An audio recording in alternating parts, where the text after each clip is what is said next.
যাকে শুধু রঙের উৎসব ভাবেন, হয়তো সেটাই একটি 1000 বছরের পুরনো রহস্যের আড়াল। ফাল্গুনী পূর্ণিমা, বাতাসে বসন্তের গন্ধ, আর দোলনায় দুলছে রাধা আর কৃষ্ণ।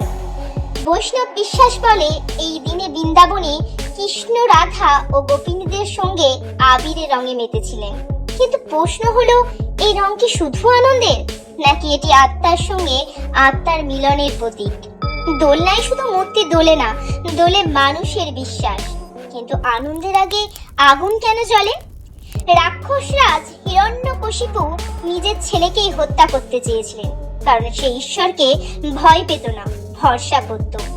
হোলিকা, যার আগুনে না পড়ার বর ছিল, প্রহ্লাদকে নিয়ে বসে আগুনে। সবাই ভেবেছিল ভক্তই পুড়ে যাবে, কিন্তু আগুন চিনে নেয় কে অশুভ আর কে সত্য। হোলিকা পুড়ে ছাই হয়, প্রহ্লাদ বেঁচে যায়। এই কারণেই আগুনের পরে আসে রং, কারণ অশুভ পুড়লে তবেই নতুন বসন্ত আসে। হোলির রং তাই কেবল উৎসব নয়, এটা এক ধরনের ঘোষণা।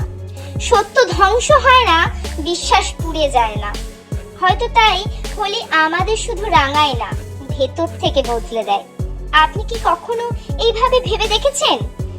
এমন আরো পৌরাণিক রহস্য জানতে চ্যানেলটি সাবস্ক্রাইব করুন, কারণ সব গল্প শুধু গল্প নয়।